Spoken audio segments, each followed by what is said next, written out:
Good afternoon, everyone. Thank you for joining us for today's Board of Directors meeting here at the East Bay Regional Park District. Let's begin with the Pledge of Allegiance, and I'd like to ask Director Coffey to lead us in the Pledge of Allegiance. Allegiance to the flag of the United States of America and to the republic for which it stands, one nation, under God, indivisible, with liberty and justice for all. Thank you very much. All right. So first item is approval of the agenda. It's moved by Director Wieskamp, seconded by Director Lane. All those in favor, please state aye. Aye. Adopted.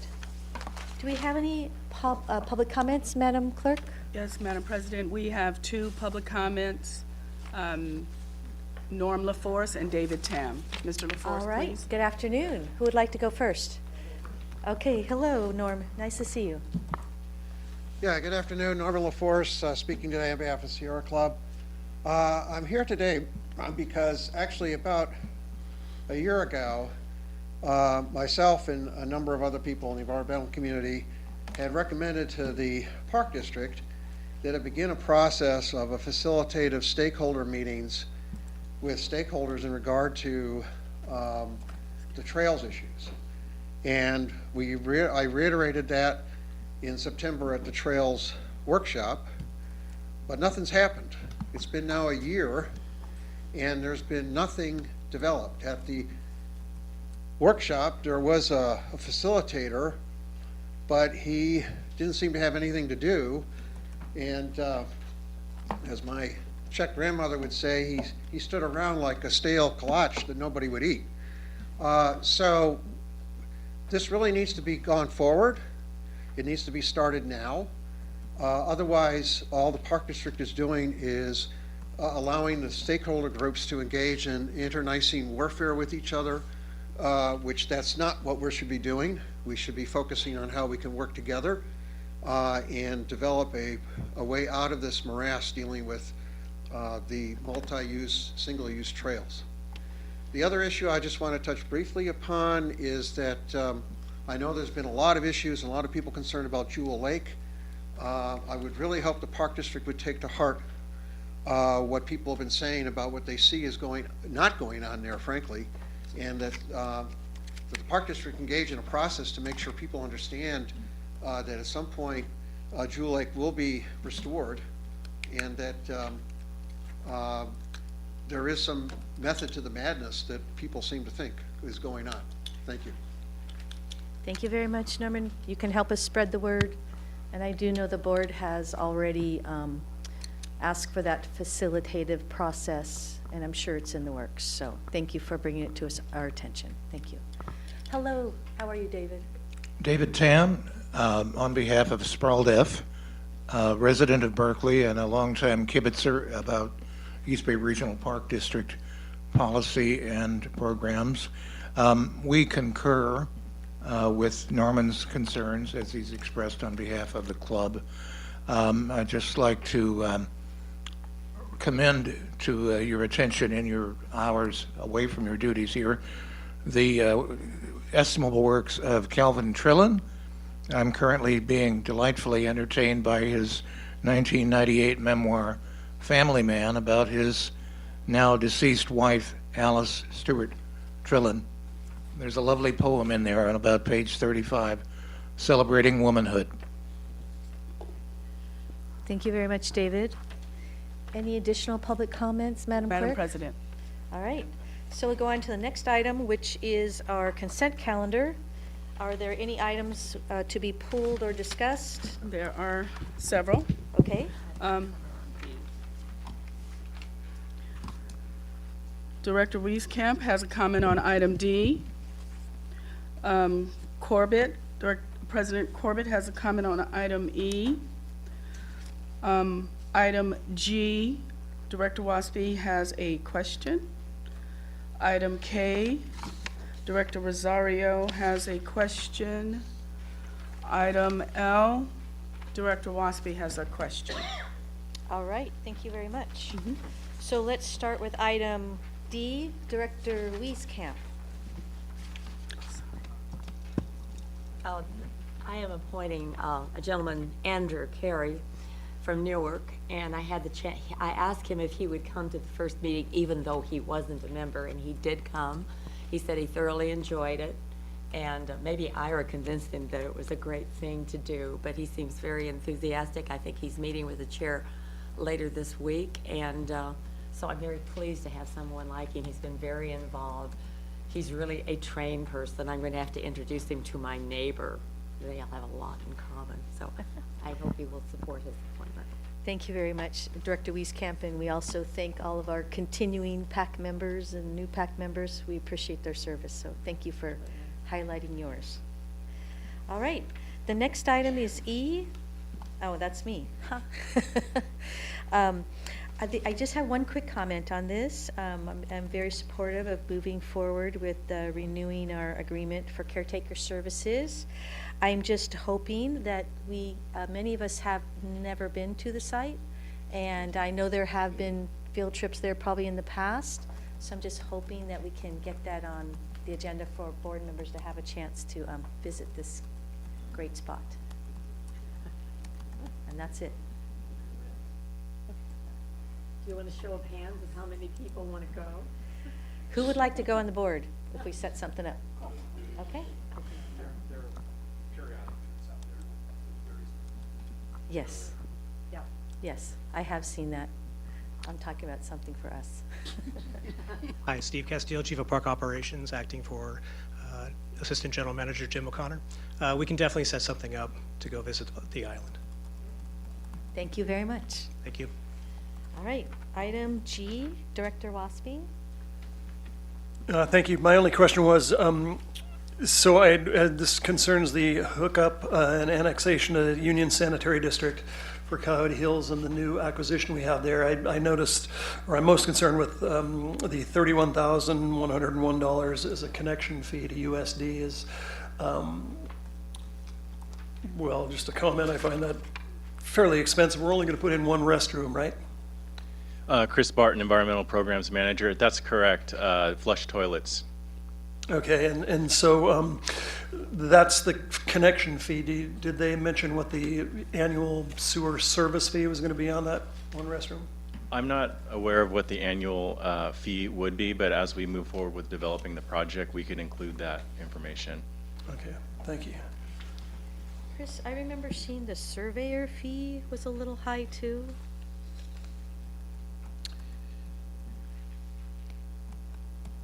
Let's see, surveyor fee, up to $5,000 in fee for the surveyor. Yeah, that's an estimate in order to create the maps for the annexation to support the formal application to LAFCO. Is that the regular range? Just seems a little high. I could look into it. I'm not sure what it's based on. It's just an estimate based on the hours needed to perform that work. Okay, hopefully it'll come in lower. Thank you very much. Any other questions on that one? Thank you very much, Chris. Okay, thank you. Item K, Director Rosario. I just had one minor little thing. I think in the title of the resolution, it says funds for replacement of restroom. And aren't we talking of more than one? Good afternoon, Jeff Rasmussen, Assistant Finance Officer, and one restroom building with several restroom facilities inside.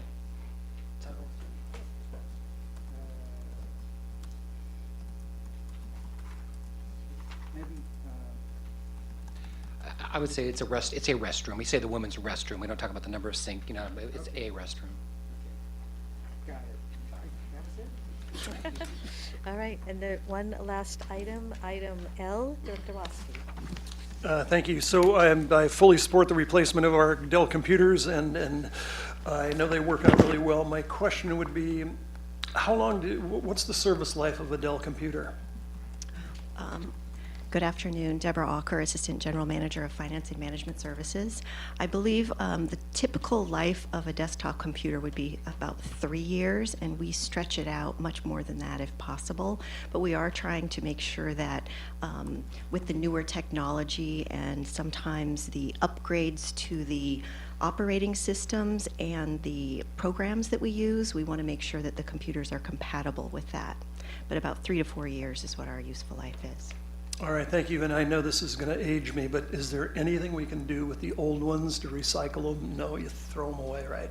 We do have a recycling program, and I'll great. have to get back to you on the details, but for several years now, we have someone come and pick up our old computers, and there's some kind of recycling program. I can get back to you on the details. Okay, and so I didn't say it correctly. So there's no reuse component. Nobody uses old computers anymore or 3-year-old computers anymore, do they? Besides me. I'll have to get back to you on the details of the organization that is taking away our old technology and see if there is any reuse component of that. All right, thank you very much. Yeah, I think what we've been doing is providing it to a group which cleans the computers and allows youth to use these computers. Thank you, Director Lane. I know I you've can't been remember the interested name of in the that. group, but Linda Best on our PAC connected us with that, and it's means a continued life for them. Thank you. It's a very, very nice thing. Oh, yes, Director Rosario? I just had some follow-up questions regarding the minutes, Yes, if I could ask. please. In the minutes on page 12, I had asked a question about some funds for hazardous tree removals. And this is Diane Feinstein had secured some monies for that. And my question was, are we eligible for that? And I think, Eric, you were going to see if it was only federal lands only. Yeah, Eric Feeler, Government Affairs Manager. Director Rosario, as you recall from our conversations in DC, that Peter Umhofer is actively working with Senator Feinstein's office to make sure that we are indeed eligible. Oh, great. And we're trying to get that special purpose district language directly inserted into the bill. Oh, no, this was a separate, she passed in the previous consent calendar, there was mention of a particular monies that she had secured specifically for hazardous tree removal, and it was outside of the bill that's being pushed forward. Yeah, okay. I believe that was primarily for federal lands, but I'll have to get back to you to see if there's additional support for us. Yeah, because I think if it's not federal lands, then, because we have lots. And then yeah. And then another question is regarding, on page 13 of the minutes, it was C1H, authorization to execute project labor agreement. We had a letter from Richard Banger to correct the name of the project from Encinal to Breakwater. Is that something? And my apologies for not getting my questions in earlier, because I was en route. I have had a conversation with Irene. I'm forgetting her last name right now. Richards, yeah. Irene, and about this very issue. And I've had conversations with Christina and other staffers about this. Evidently, the name that's attached to our plans is in reference to how the city of Alameda refers to this. I have reviewed the historic information and data that Irene and Richard have in their possession. I've taken a look at it, and I'm going to be meeting with the mayor of Alameda in the near future, and I'm going to share with her the historic information and try to see if that can have some impact on how the city of Alameda refers to the beach, because we are basically just using the same terminology that the city of Alameda uses. So I'm thinking that might be the best way to approach it at this point. Yeah. Christina Kelchner, AGM of Acquisition Stewardship and Development. Director Corbett is correct that we just are using the name that has been used by the city. Also, though, this is a working name, and as we all know, naming can be the hardest part of any project. So this is a working name at this point, and we'll be looking deeper into those issues. Thank you. And also on the minutes, we adjourned in Congressman Pete Stark's honor at the last meeting.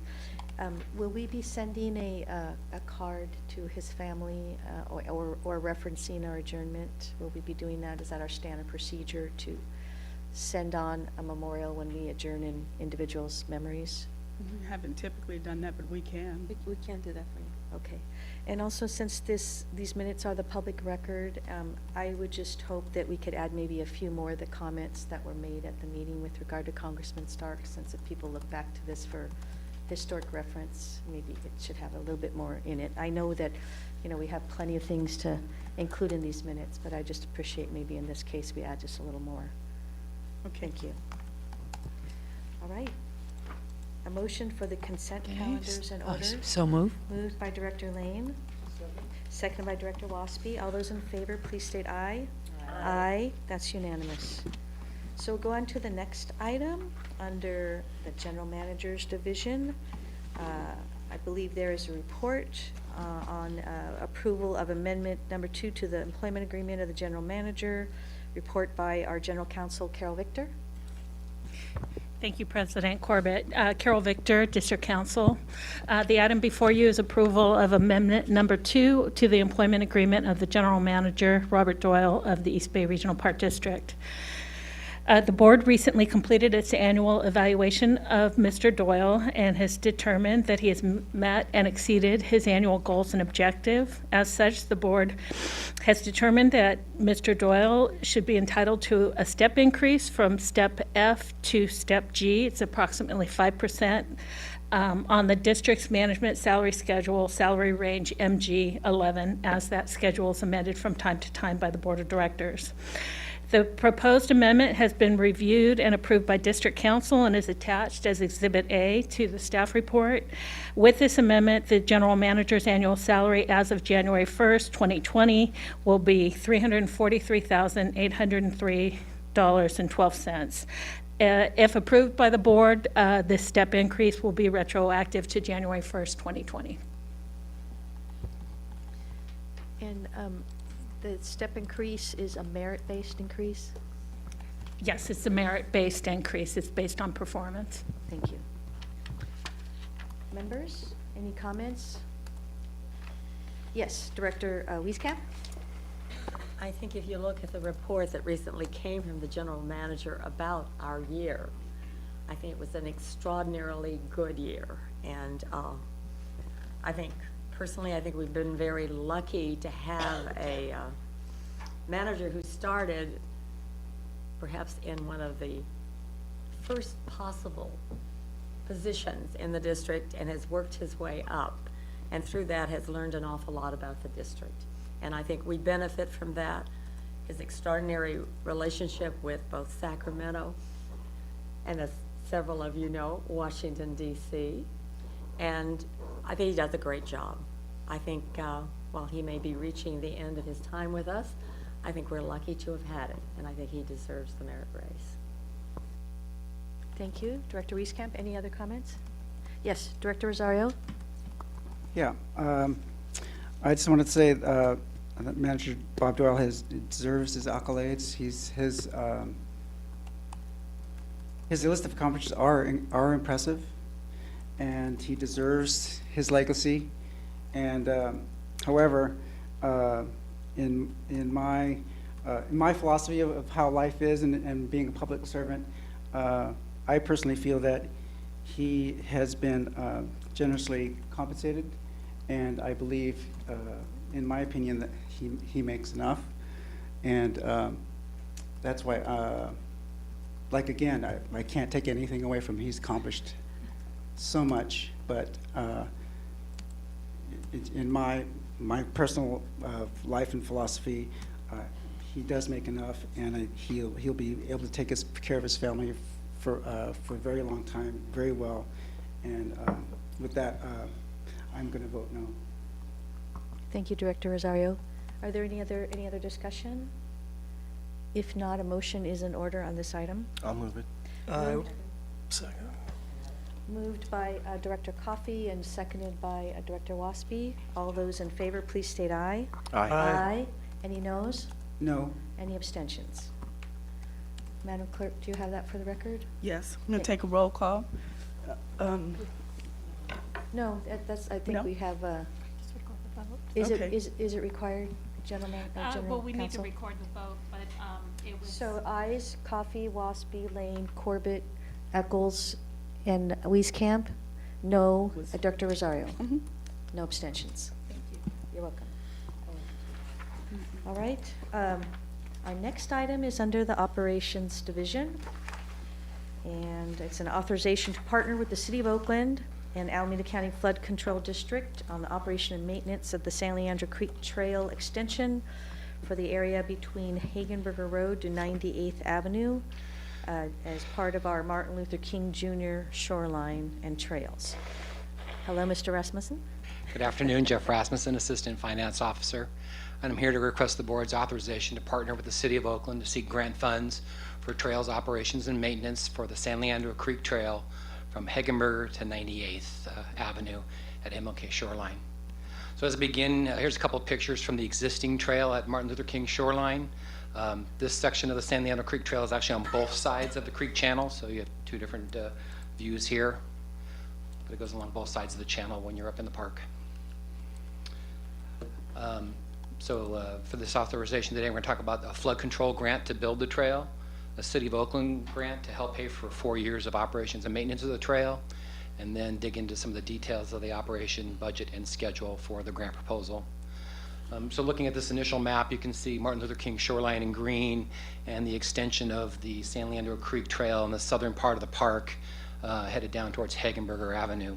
And then shown on this map in yellow is the proposed section of the new San Leandro Creek Trail from Hagenberger on the left or the west and 98th Avenue in the southeast.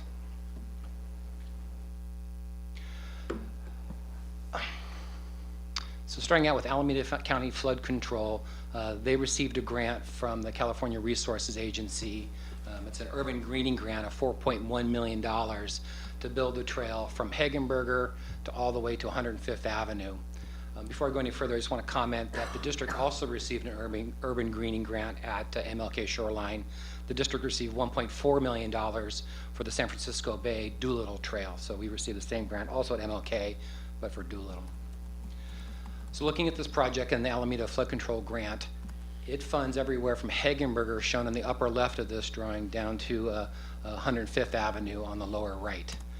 I can walk you through a few elements shown there. Starting on the upper left, extreme upper left, you'll see a little orange section, two little orange stripes, and that's the existing trail within MLK Junior Regional Shoreline. It's on both sides of the creek channel in the park. Then from there, there's a section in green from Hagenberger to 98th. If I didn't mention them before, that's about 4/10 of a mile.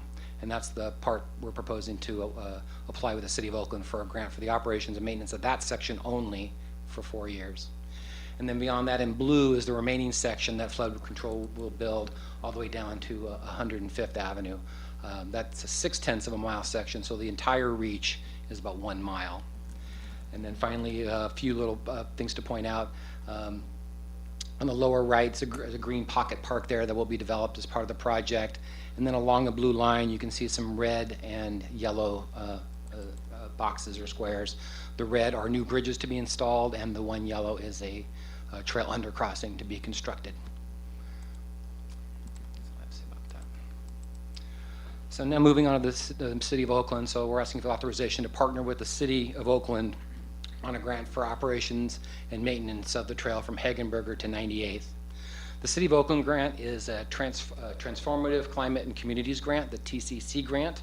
It's from the California Strategic Growth Council, and it's funded through cap and trade dollars. Now, the City of Oakland is applying for a total of $2.8 million, and that's for affordable housing, a lot of plantings and green trees like that, and also walking and more livable communities projects, all within the blue bound or blue border shown in the map on the left. I will comment, this project and everything we're discussing today is in President Corbett's Ward 4. But the star on the map there below is kind of the center of this project. And then to reiterate, so we're talking about $1.5 million to operate the section from Hegenberger to 98th.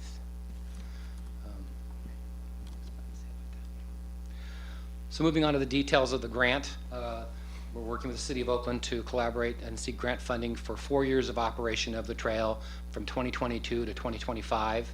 That includes a park ranger, .5 police officer, and .25 naturalist for the area, and about $1.2 million for salaries during that time and annual costs. We're also asking for $220,000 in one-time costs for capital maintenance of the trail and additional money for equipment and storage to maintain and operate the trail, for a total of about $1.5 million. And so with that, we're requesting the board for authorization to partner with the City of Oakland to seek grant funds for the operation and maintenance of a future trail extension of the existing San Leandro Creek Trail within Martin Luther King Jr. from Hegenberger to 98th. But with that, I'll take any questions. Any questions, directors? Yes, Director Lane. Yes, will you go back and look at what staffing we're talking about for this? I'm assuming that to have one park ranger FTE, this section of trail will not be that ranger's only responsibility. Is that correct? I can maybe rely on operations, Steve? Because we were talking about ranger time on trails, and this is a lot. So Steve Castillo, Chief of Park Operations. So on this one, the one FTE's primarily duty will be to report to the MLK site and then to give a daily. Then now this is going to be broken over a 7-day. So even though you're only going to have probably a 4 or 5 days covering for the one FTE, it's still going to have to cover the other 2 days as well. So we will have 7 days coverage over there. That's why you see a one FTE. So their primary responsibility will be on that trail, yes.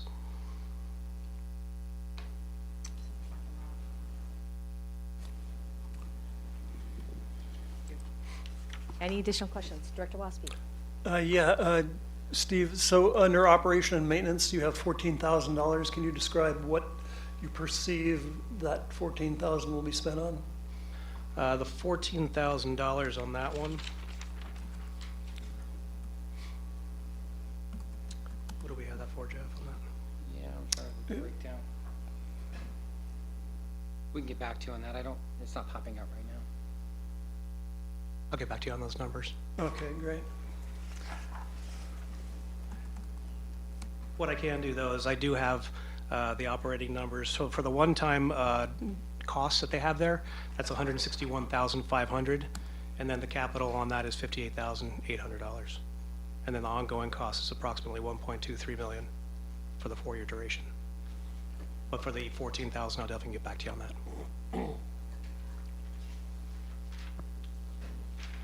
Any additional questions or comments? Director Eccles? Yeah, hi, thank you very much for your report. I support this project. I think it's really a great opportunity to help connect underserved communities with trail access, and also the Pocket Park as well as the Martin Luther King shoreline. And obviously there's not enough in an urban area like this part of Oakland, so I'm very much in support of this. And I also appreciate that there's a very engaged community and other partners that are involved, and that the community will help support the care of 300 trees along this trail, and all of that I think is good. It won't be without challenges, but I think it's a great opportunity. Great, thank you.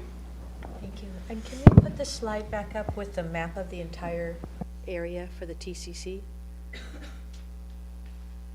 I just wanted to mention that I think this is an important partnership with the City of Oakland. They have applied for this grant in the past, and in order to have a better opportunity this time, they know that they are needing to partner additionally with the community and other special districts, and so they have asked us to be part of that. It's a small portion of trail, but if the city of Oakland is successful because of the partners that help better their application this time, I think it's really important that we have this opportunity to help them with the additional work that they're doing in the communities that surround our parks. Not only does this allow for access for neighbors to Martin Luther King Park, which we sorely need because sometimes our parks are cut off from neighborhoods. It also is a great opportunity for additional housing and other environmental impacts for the East Oakland neighborhood. So I think it's important for those reasons that we partner with the community next door. It's not really next door, it's part of us. So in any event, I'm very supportive of it, and I do appreciate the additional time that staff put into this, coming up with the numbers that they felt would allow us to operate this portion of park in the way we do things here at the East Bay Regional Park District to keep it safe and operating in a very nice way for additional use for this underserved neighborhood. So thank you. Director Waspy, if I could help answer the question you did about the annual repairs and maintenance cost.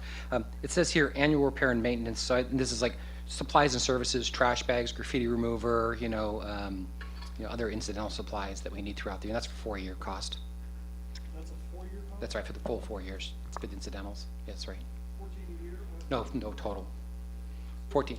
Garbage service? No, I'm just saying for supplies like trash bags. I'm inferring from this my experience of it. It says repairs and maintenance. So, you have to break a fence board post or replace a sign or buy some trash bags. $14,000 for the 4 years total. Are we going to pay for, I assume one of the park makers is going to pick up litter and dumps and garbage. That's true. Where's that going to be? I think that would account for in these services as well. We can get back to you with more. No, but for everything, for supplies, we'll get back to you. We'll get back to you on all this. Thank you. Any additional comments or questions? Director Wieskamp? Little's been said about the fact that we're having some naturalist time, but I think that's going to be very important for this neighborhood, for some special walks and so on, because I have a feeling that hasn't been happening here, and this will be a perfect opportunity to work with the city of Oakland on that. And I think it's going to be very significant for the neighborhood, so I think it's an excellent project. Thank you very much. Is that a motion? Oh, that's right, it's in my word. I would like to make the motion to move forward with our negotiations with the City of Oakland for this very worthy project along the trail connecting the neighborhoods to Martin Luther King Park. Seconded by Director Rosario. All those in favor, state aye. Aye. Any opposed? Unanimous. Thank you very much. And thank you, staff.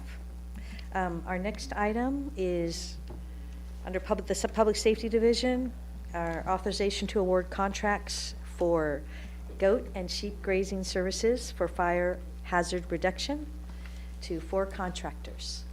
Madam President. I think this will be fun. Yes, it will. Madam President, Board of Directors, and esteemed colleagues, Anthony Chaburo, your AGM of Public Safety, and I always enjoy the good work I see in my division, and I noticed on this one they did a lot of good work, and I saw what they had on their whiteboards, and I thought I was very intrigued because we're bringing in some new assets into the GOAT business or into our fuels management. So I have Assistant Fire Chief Brad Gallup is here. If he calls for a second alarm, he'll have Captain Ken Simpson here as well. And for Director Coffey, he is a Cal graduate, the Assistant Chief is. So. A Cal graduate who likes goats, what could be better? Good afternoon, President Corbett and members of the board. So we're here to request authorization to award the contracts for goat and sheep grazing services for fire hazard reduction to 4 contractors: Goats R Us, Leland Hazeltine, Martin Boer Goats, and Star Creek Land Stewards. I hope I've lived up to your expectation of having a fun time this afternoon. Thank you.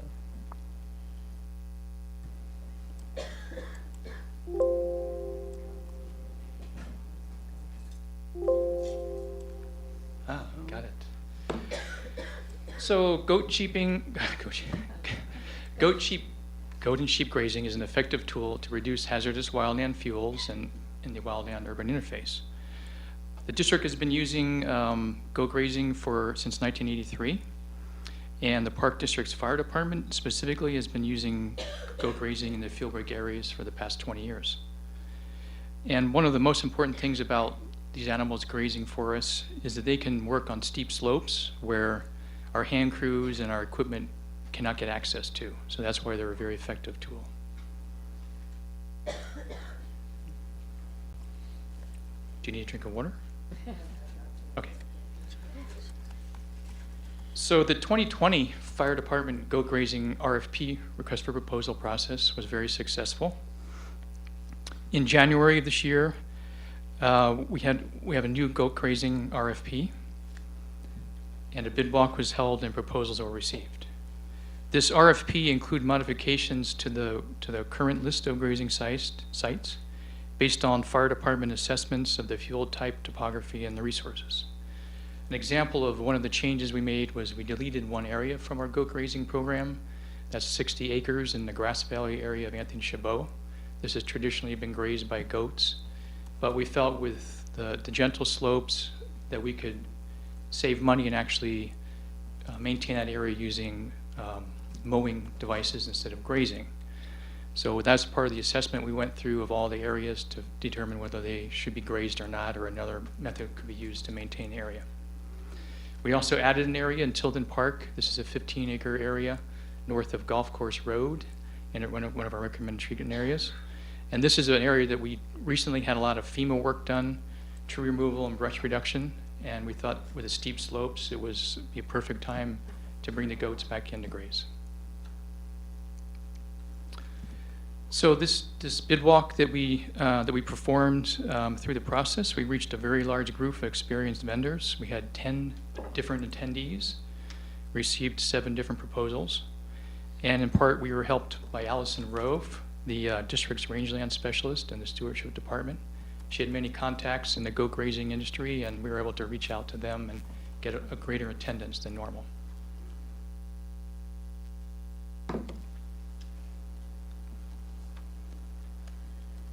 So our recommendation is to hire 4 different contractors to continue our efforts in reduce fuel loading. We went through the process of reviewing all the proposals, and as Chief Chabot mentioned, we had a big kind of war board, a whiteboard on the wall, made a lot of assessments of the contractors and of the sites and the costs, and came up with this recommendation. And I want to take this moment to acknowledge our team. We have 2 fire captains involved. That's Fire Captain Ken Simpson, who's here today, and Mike Sweeney.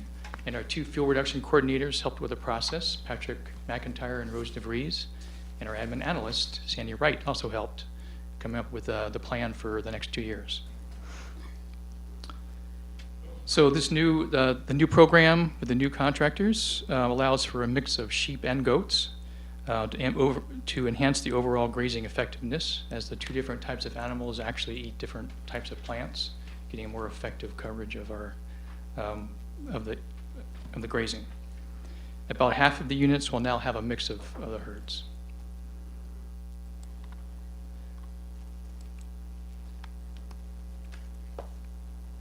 I hope that helps. So any questions? Oh my God. Pretty cute. Questions, anyone? Yes, Director Coffey. This program addresses just the Measure CC zone? No, it includes Measure CC areas and areas in the recommended treatment plan and areas outside of the plan area too. Because I don't see any reference to grazing outside of West Contra Costa, the Oakland Hills. I see goats occasionally out in Ward 7. Those are separate contracts, I take it. The grazing through the fire department is all included in this contract, but we have, or in these contracts. But there are several parks, including in the East Bay Hills, as well as Ardenwood and Garin, Camp Arroyo, Sobrani Ridge, Carquinez Strait. I'm not sorry if I'm not coming up. Vasco. So several other parks outside of the the recommended treatment areas. So what I'm getting at is the numbers we're looking at aren't the entirety of our goat grazing, sheep grazing program. I see these out in Black Diamond and other parks. So I'm trying to get a sense of the overall Yes. Yes. program. I think the deputy AGM has a comment. Thank you, Director Coffey. Dr. Ana Alvarez, Deputy General Manager, sitting in for General Manager Bob Doyle. Yes, you're absolutely correct, Director Coffey. We do have additional contracts through their grazing program, and they do graze in other wards, and they're not all managed by the fire department. The reason okay. why we brought this forward to you today as part of the open session is because we are increasing the acreage in terms of field vegetation management, and we are expanding the amount of these types of services that are being provided by the animals now that we have secure permits. So it's an expansion of the program. And we haven't done that even before we hadn't had the opportunity to do that since we didn't have the permits, but now we do. And we have the FEMA funding, so we're coming full blast to expedite the amount of field work that we can do. Can I keep going for a minute? So the overall program for spending on goats and sheep is larger than this. These are pretty large numbers, and they're expanding, and you're making a point of that. So in all seriousness, we've joked about this on occasion. Amateur goat herder, I got my pets at home. They keep my hillside clean. Rumor has it we have lots of ranch lands, and in all seriousness, has the district ever studied raising its own herds and maintaining its own herds? With the costs of this and the growing costs and what we're just spending on these remote slope mowers, these machines, like we just spent $1 million on those machines. Has anyone looked at that possibility, or should it be looked at? Yes, Director Coffey, it's an ongoing joke that Fire Chief Eileen Tiley and I have, because I have the same questions when I'm actually signing all these contracts. And we had had ample conversations about the cost and the benefits, as well as some of the challenges, but we haven't officially done a cost-benefit analysis per se. I know we have some barriers to be able to resolve if that is the interest of the board, if we would like to be in the business of goat herding and sheep herding, but it's a serious consideration given everything that you have to manage, and it includes not only the herder, the dogs, but where the challenge really lies in our conversations, and I'm glad Matt is here. That's an ongoing conversation I have with him. It's really about transportation, because you can't leave the animals in one setting. You have to be able to move them, and that's where the greatest challenges comes for the district. As we continue to manage our lands, I'm certain that we will engage in a more serious consideration where we can really analyze this. So it will continue to be something that we need to continue to have a conversation, and we'll get back to you, because we're coming to the point that we need to do the analysis correctly. And maybe perhaps our Fire Chief Eileen Tiley would like to add to my comments. And I also, if Matt would like to add to this as well, I invite you to come forward. Hello, Chief. Hi, Eileen Tiley, Fire Chief for the Park District. There's a lot of challenges. It sounds really easy, and anybody who knows me at all knows that if it's got 4 legs, I love it. So, but there are some problems. One of the biggest and latest problems is the fact that right now, the goats come, they do their business on our parklands, they do what we need them to do, and then they can be taken away. So we don't have to overwinter them and provide them food on a regular basis. With the Park District's move to remove glyphosate, it would prove very difficult to have a place where we could flush them. Years ago, when I was in stewardship, I was sent to the Goat Summit. Yes, that's a real thing. It was over in San Francisco, and it was when the Bay Area and actually the West Coast was just kind of on the cusp of realizing what a great tool goats were. They're great little critters. They're adorable to look at. Sometimes we have to clear a path through the public when they're actually coming to our parks because they're just the greatest little PR in the world. But they do have a gut that does store seeds, and they need to be flushed. And where you do that is very important, so that we're not spreading not only between our parks invasive plants that they might eat, but also when they're coming from someplace else into the park district. So I guess the hurdles that we have only kind of increased with not being able to use glyphosate, because you would end up having to treat whatever area you were flushing them on a regular basis. So it's just something to think about. Matt, do you have anything to add? And we do have a workshop coming up in the near future where you can raise priorities to take a look at. So that might be a good place if you wish. All righty. Hello, Matt. Well, I'm Matt Grawl, Chief of Stewardship. I mean, I think the challenge when we've looked at this is just as Eileen stated, one, the need to control the usage and where they go. I think the challenge we'd have in a herd is, like she said, overwintering. We don't have enough space for overwintering now. We do some places where it's good to have them overwinter in a park, but we haven't looked at that as where a herd would go and where they would stay in the winter to be utilized. And then there are other challenges with the herder and the people that do a lot of the herding. You know, one, right now we don't have a classification that would support that.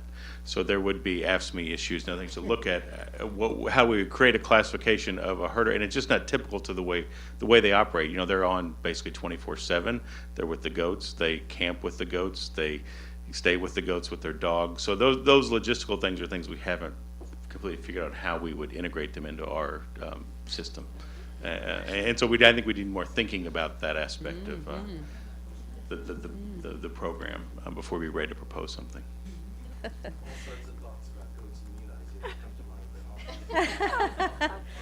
You probably shouldn't put such a cute picture of a goat next time. And yes, Director Wieskamp and then Director Rosario. I have always been so impressed at Pleasanton Ridge, if you ever get the chance, when they bring the sheep in. Because I thought, oh God, they eat everything, but no, they don't. They don't eat the native grasses, which has helped at Pleasanton Ridge. And I gather at Vasco Caves, they're very useful to have sheep there. I had never thought about sheep being something, but I do not think the park district needs to go in the sheep or the goat. The one thing about goats is, my gosh, I've never had any neighbor anywhere object to the goats coming in. They look forward to it. They think they're terrific. Some of them said, gee, can I get the fence moved back a little to get right to the edge of my yard? They are really excellent PR people. My sister used to have goats. She also had a llama. Let me tell you, you want nothing to do with llamas. That's my Director Rosario. I'm just so happy to see that we have multiple herders. I mean, when we first started this program, we only had one herder, and everybody needed the goats at the same time. So the resolution of having multiple herders works perfectly. And the chief already answered my question about flushing, so I'm good. I'm happy. Thank you. Thank you for all your work. This is it's not easy. There's a lot of work. Thank you. Yes. Appreciate that. I do have a comment and a quick question too. I also appreciate the fact that we're expanding our goat fire prevention, and really think it's an important tool in your toolbox. So appreciate the fact that we're expanding. My quick question is along the same lines as something Director Rosario just said, and that is we do have multiple herds and herders. But I'm assuming we probably have a pretty strict timeline as to when we want these goats in our areas. Will they be able to accomplish, I know we have multiple, which makes it easier, but will they be able to meet our aggressive timelines with getting their herds in and out to the next spot? Yes, and that's part of the advantage of having many herds at our disposal. I mean, each contractor has at least one herd, maybe more, so they can be grazing in multiple places at the same time. So yeah, we have an aggressive plan, but it's achievable with this. And I'm assuming our contracts are pretty strict on those dates and deadlines. Yes. there's penalties if they don't? Yes. Okay. Thank you very much. Thank you. Director Lane? Yes, I just want to say also how popular the goats are. We had some at the Burrell property maybe last year, and I kept getting calls where people said, "Do you see the goats? There are goats there. Why are the goats there?" And it was like, goats this and goats that. So they may not be as cute as this one, but they are really popular. Then my other reaction to all this, which I think you've answered, is that you do have a number of contractors. Because I remember with Dee, I mean, it was like goats or us, and that was it. And so I'm pleased to hear that Allison knew about more of them. I assume that helped us in getting a broader interest from contractors. Yes, it definitely helped us. Yeah. And I wanted to add something about Goats R Us. They've been one of our really important contractors for many years. They're in the group that we're hiring, so we'll continue to get their good services as well. But yeah, having more contractors is an advantage for us for getting that work done in a strict timeline. Yeah, and I appreciate your response to my questions about the differences as well. Thank you. You're welcome. Okay, thank you. Any additional questions? Yes, Director Rossby.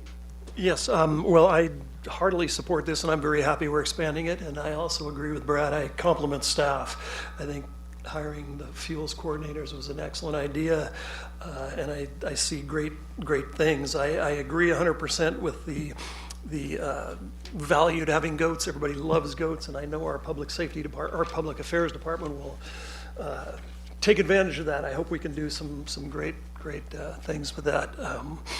And also some interpretive things. One question I have is, I was always told that when goats were the greatest thing in the world and everybody loves them, but they're expensive, and I was always quoted $4,000 an acre.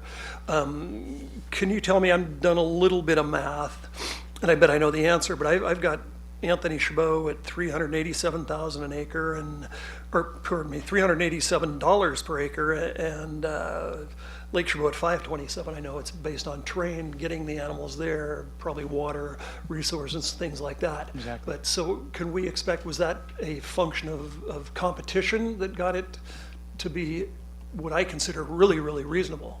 It's very reasonable. Is this on? Yeah. Okay.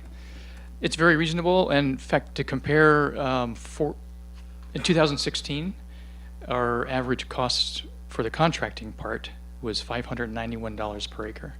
With this new round, it's $586 per acre. It doesn't include all the costs, but that's the cost of paying the contractors to do the work on average. There are other costs, administrative costs that we go through all the time, staff time that was spent evaluating the sites and preparing the RFP and holding the bid walk, which is a 3-day bid walk, administering the contracts when they come up, handling the issues, invoices. So that's all cost as well. I haven't calculated, but definitely well under $4,000 an acre. Excellent, thank you, and I look forward to this. And so this is not only the Warump area. Correct. We've expanded this, Correct. and I won't zero in it now, but I bet, can you give me some ideas at a later date about the Lake Chabot portion, the 31 acres in Lake Chabot? Yes, because I don't have the details on me anyway, so yes. Excellent, That'd be thank you great. very Thank much. you. No need for it now. Okay. Any other questions? Director Lane? I just did want to mention that when we went to Sacramento to talk to some of our legislators, they had just had some kind of a goat summit themselves because they were talking about how to address wildfire and vegetation management. And really, they were very lively in talking about goat grazing as one way to do it. And so I think information about goat grazing has reached the Capitol. Thank you. Goats are everywhere. All right. Would anybody like to make a motion on the resolution? Moved by, I'm sorry, I was going to say something funny about goats. Moved by Director Coffey, who loves goats. Seconded by Director Rossby. All those in favor, please state aye. Aye. Thank you very much. It was fun. All right, next item is board and staff reports. Hello, Devin. Good afternoon. Devin Reef, Principal Planner, in for Brian Holt, Chief of Planning and GIS. We added this action to your board packet this week to alert you to an opportunity for rangeland pond and trough enhancement. It's a grant from the California Coastal Conservancy to Alameda County, which will fund projects in Morgan Territory and in Pleasanton Ridge. The projects overall, the grant funds overall, will restore 6 ponds and develop 6 water systems for livestock watering facilities. In turn, the benefits of this are to support and enhance riparian ecosystems, improve habitat for listed species, and continue to support viable grazing on certain properties, some of which will be Park District. So Mac Rawl and Dina are here if you have further questions. Thank you very much. Does anybody have any questions on this item? It's pretty straightforward. Allows us an opportunity to have some additional livestock watering features and pond enhancement. Oh, pardon me, Director Waspy. Well, I was just wondering if we always talk about when one of the challenges to goat grazing and our wildland fire protection is the fact that getting water to the goats. It's a big deal. You've got to get them water. Do you perceive, I know in this area it probably wouldn't work to our benefit because there's no wildland urban interface out there, but do you perceive this in the future? Could we use these type of grants to water goats closer to the urban interface? Excellent question. Let me turn to Matt for that.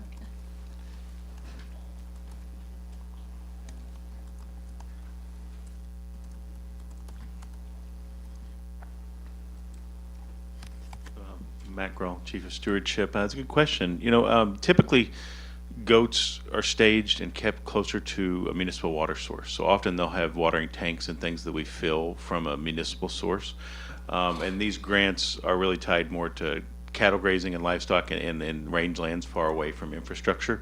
But that's something we will likely need to consider. I think it's a good question, something we should probably look at. Most of these grants are for active ranching activities, so often our tenants are able to qualify and get the money, where it's hard for the district to get these same funds because we don't always qualify as another government agency. It often has to be with a livestock producer involved and a long-term lease with the district in order to utilize these funds. So under this specific program.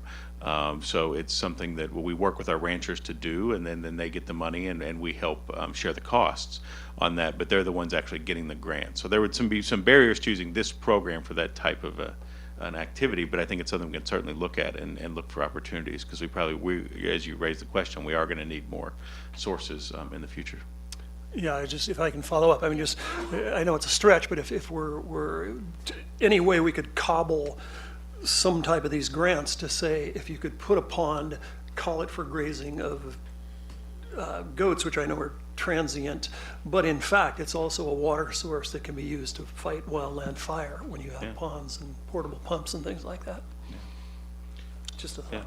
Yeah, good point. Yeah, I mean, I think we would probably, for goats specifically, need some little additional infrastructure to get the pond into a tank in an area where they could do it. We wouldn't, like with the cows, we let them drink straight from the ponds. We wouldn't necessarily send a herd of goats through the pond, but we could use that source of water for other things. So it's a good thing to think about. Thanks. I have just one quick question. I was reading recently that water features can often be attractive to mountain lions. Do we have any thoughts or concerns about how that might impact the ecosystems and the cattle? I guess I'm not sure about the question. That water features in ponds, additional water features in ponds attract mountain lions, are attractive to mountain lions. They can draw them into areas. I think it's a lot of wildlife use those ponds, in troughs, even troughs. We see, other birds and things using those troughs. So I'd say anytime we're creating more water features on the landscape, we'll be enhancing it for wildlife. Okay. Yeah. Other wildlife too. As the mountain lion watched the deer drink from the Just have Yes. this image in my head. Okay, thank you, Matt. All right, any additional questions on this item? Would anyone like to make a motion? There's no motion. It's Oh, just a I'm so report. sorry. It's just an information item. Apologies. All right, thank you all very much. Our next item is under General Manager comments, and we have a report from Carol Johnson, our AGM of Public Affairs.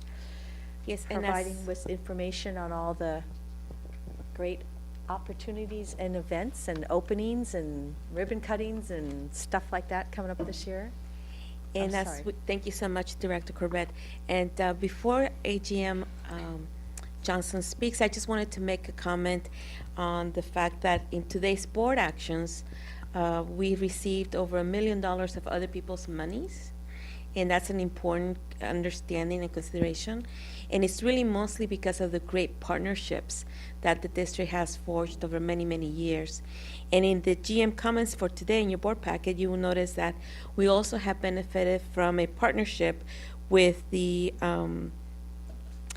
U.S. Don Edwards National Wildlife Refuge, as we provide interpretation services and programs to youth and children in our community. And mostly because of the relationship that we have with the manager at the Don Edwards Refuge, Ann Morkel, she's retiring. So her retirement, her last day will be in a few weeks, February the 23rd. And I just want to take a moment to acknowledge the good people that have created those partnerships. And Ann Morkel is certainly someone that's going to be missed. And we hope that we'll look forward to seeing who the next manager will be coming in to continue that great partnership that we've benefited from. So with that, we do have AGM Carol Johnson with us, and she's going to be providing us in 15 minutes or less a presentation of what's coming up in 2020. Yes. Yes, good afternoon, Board. President Corbett, I'm happy to be here with our annual review of our strategic initiatives for 2020.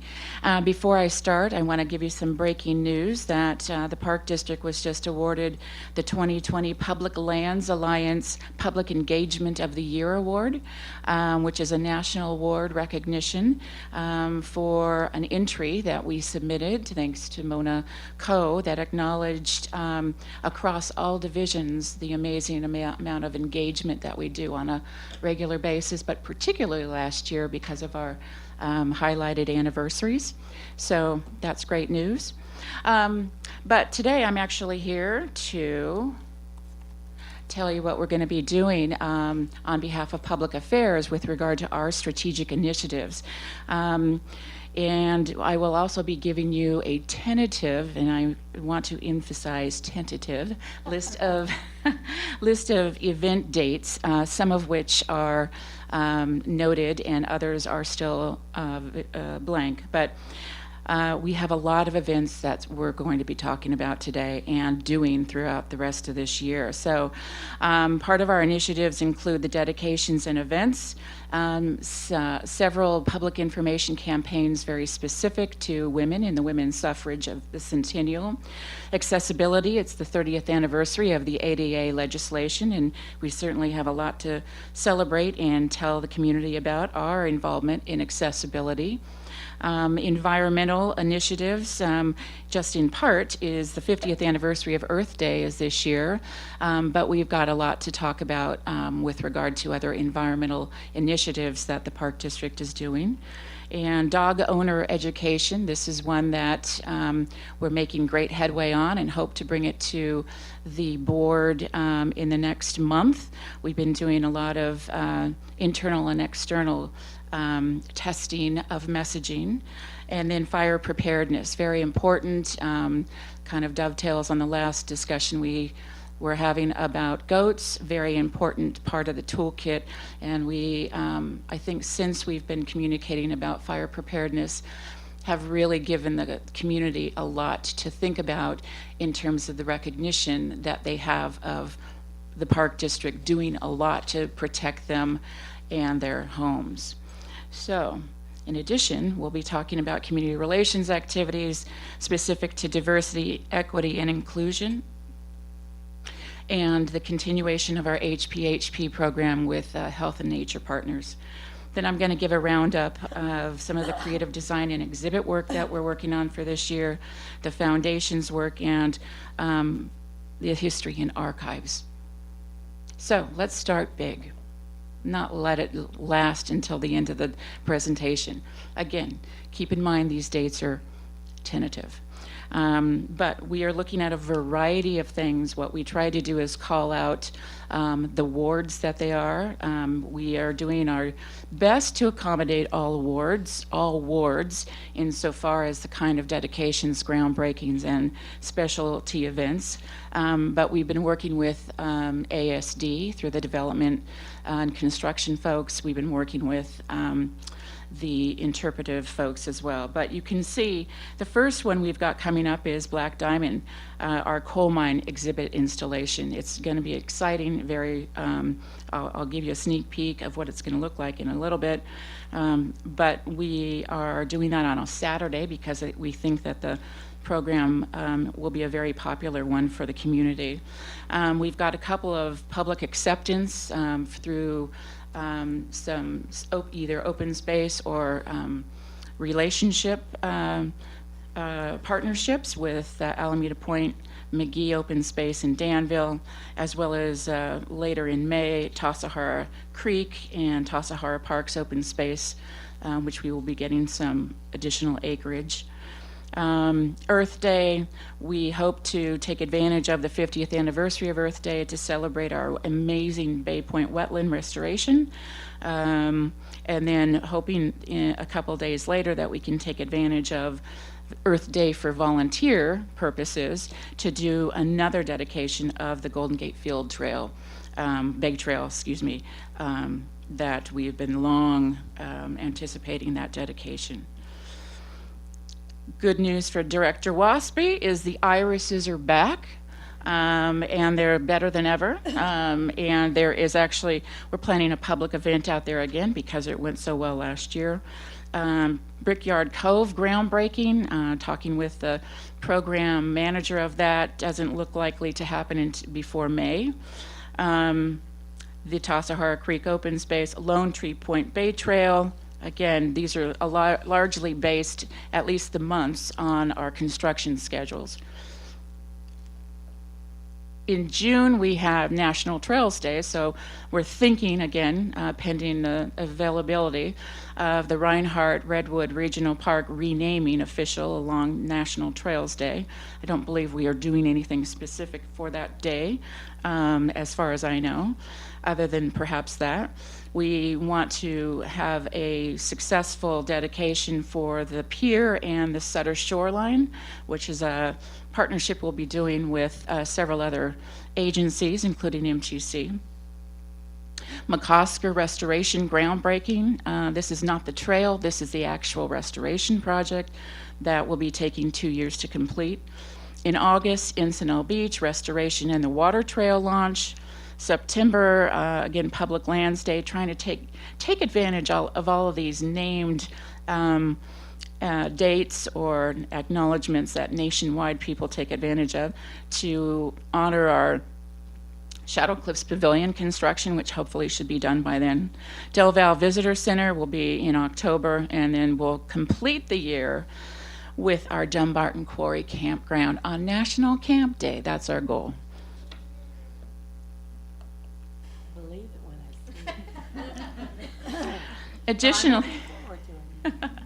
Additionally, Public Affairs will be managing a variety of signature events. So these are not necessarily the events that the interpretive centers are doing on their regular large event dates. These are additional, such as you see the multicultural wellness walks. I won't go through all of them, but thanks to staff, including Mona, she has extended her multicultural wellness walks, which have been phenomenally successful in bringing in new faces to our parks. And you can see she's doing quite a number of them throughout all of your wards. This year also happens to be the 40th anniversary of Crab Cove. And so they are interested in doing something on 4th of July, which I said, well, that's kind of crazy, but that's when the 40th anniversary actually is, so says their supervising naturalist. So we'll be partnering with them to pump up some activities on that date and throughout the rest of the year. And of course, we couldn't get away from the parades. We know that 2 of our members, at least, are interested in riding happily through the parade routes in both Danville and Alameda. Concerts at the Cove have been very well received, so we're continuing those. We will, for the first time, do an event location to be determined, on the actual date of the 100th anniversary of women's suffrage. Their centennial event around the nation is actually August 25th, so we're going to follow suit. UN International Day of Peace has been very successful since the creation of that several years ago, so it's just growing every year, so we're continuing that, and then we'll round it out with some multicultural wellness walks. One thing that I did not put on here is we're also having an Alameda Chamber Mixer on September 10th to highlight the 40th anniversary of Grab Cove. Moving into our communications initiatives for the year include Women in Parks and accessibility, as I mentioned earlier, and some of the things that we'll be focusing on include some advertising as well as some direct commentary and story ideas in a variety of publications. I just met with Bay Nature with Ann Kassebaum last week, and they've got quite a big number of articles that they're going to be featuring having to do with us and women in parks and accessibility. The picture that you see on your left is actually an ad that we have right now in the League of Women Voters, The Monitor, and it goes with their publication focus on women. So this is the kind of tie-in that we're trying to do. Is we might not have an event or we might not have an exact activity, but the more we find out about things that are important to stakeholders in our communities, the more we try to tag team with interesting facts and information to go along with. Compass Magazine will be coming out twice again this year, and this year we're going to focus our Alameda County Fair exhibit having to do with women in parks. Accessibility, we've got a lot to deal with and talk about there, including updating our website and developing a new map brochure on ADA accessible trails, partnering with Interp and Recreation on All Abilities Day, and some additional project spotlights having to do with new accessible locations within the parks. Our focus on environmental and then dog owner education, fire preparedness is, as you see, quite robust and will be very in depth on these particular topics. It does not preclude us from doing the hundreds of other issues that we have to deal with on a regular basis, but these particular issues we will be focusing in a multi-channel way, meaning not just written, not just broadcast or video, but social media, presentations, events, that kind of thing. So you can see the kind of things we'll be working on, and certainly ambassador events will have a lot to do with participation in the communities at the community events. And we actually have an ambassador training coming up, I believe, this weekend. Glyphosate is a focus that is continuing to evolve, and will be our website will be updated before your next retreat, which is coming up in a week. We'll also be having some additional brochures created for East County, which has been a request of Director Lanes. Dog education is going to be not just educational, but hopefully fun, as well as a safety focus that we've been partnering with folks in operations as well as our public safety, but we've also been partnering in testing messages out in the community at parks that have lots of dogs. So we are talking to real people that walk their dogs in our parks and getting a sense from them as to really what kind of messages would resonate with them. We're not just making things up and throwing them out there. Fire preparedness, you can see we've been doing the wildfire guides for a couple of years now, and we're continuing. Diversity, equity, and inclusion, we have been doing this. I don't know that we've been calling it that exactly, but as part of this initiative, our foundation has created a new subcommittee specifically on that, and one of the first things we'll be doing is partnering with some ethnic media and doing some co-sponsoring of events, which we expect will help to drive more diverse individuals and more inclusive kind of event activities. We'll be working with HR on employee orientation information. We're deepening relationships with the various audiences and their leaders, and specifically focusing on Pittsburgh-Antioch. You may recall that every year, obviously, we're deepening our relationships within the various communities that we have such large 2 counties. We can't possibly be everywhere every year. We try to be. And in the past couple of years, we really penetrated Oakland and Richmond and Fremont, and now we're kind of moving east. And so we're building a lot of traction in that regard.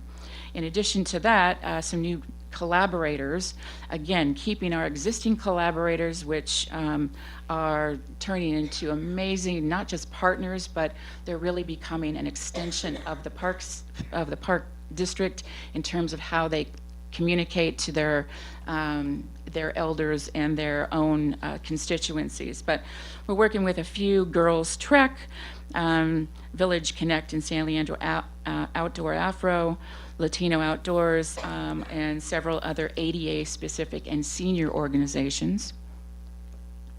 More multicultural outreach is going to be focusing on our Hispanic, African American, Asian, Afghani, Indian, Pakistani media, and discussing more so with them youth opportunities in the parks through jobs, interviews, of what's going on in the parks in multi-languages. Fortunately, we have quite a number of people to go to within the agency that speak a variety of these languages, social media, and then other feature articles. And then we'll be partnering once again with the Foundation on Multicultural Volunteerism, which has proven to be a really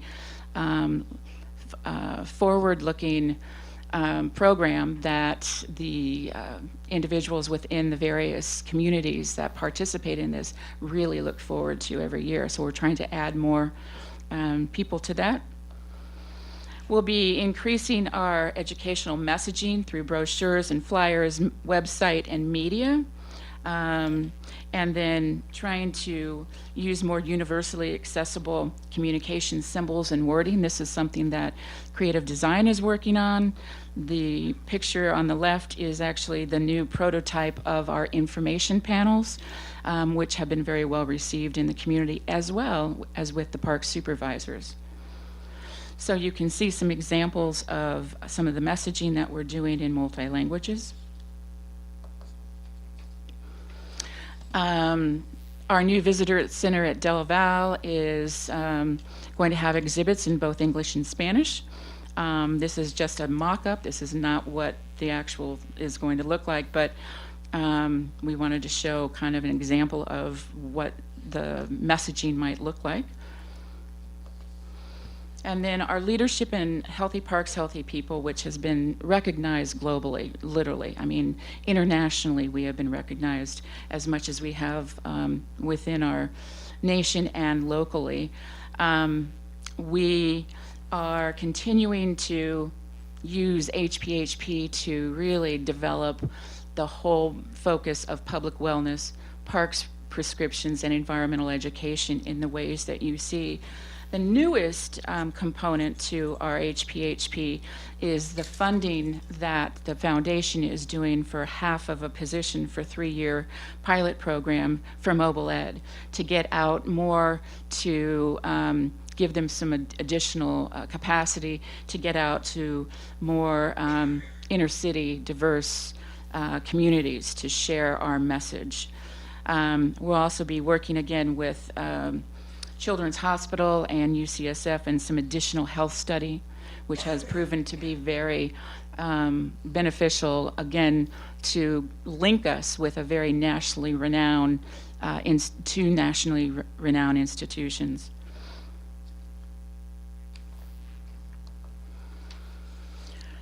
Additionally, we'll be finalizing our Parks prescription toolkit with those institutions to create the Health and Nature Clinic program, which essentially is kind of twofold. It's a two-way approach where the clinicians within these particular agencies, UCSF, Children's, as well as other health providers will get a toolkit of how they can use nature in their own prescription, but also it comes back to us through the practitioners or the medical providers coming to us to talk to our interpretive and educators about what our folks should know about health and wellness having to do with the populations that we're serving. So we're not trying to talk at people, we're trying to engage in a true partnership.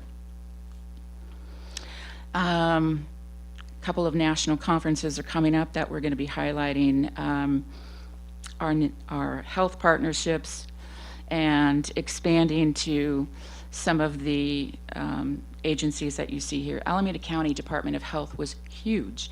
Took them a while. I like to say that they're so busy that it took them a while to get on our bus, but they finally did, and now they can't get enough of our program of getting their patients out to our parks with our assistance. So that's very exciting. Some additional community health centers, the WIC groups out of Contra Costa County, Valley Care, which has been something on our plate or our plans for a while.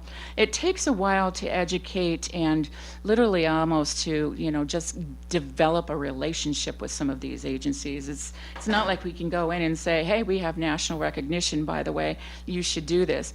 It takes a lot of patience to wait it out and to participate in their discussions and for them to finally gravitate and say, yeah, I think we want to do it. Trails Challenge and Wellness Walks. This is an area that, again, has been growing. So we've got some labor involvement here with some retirees.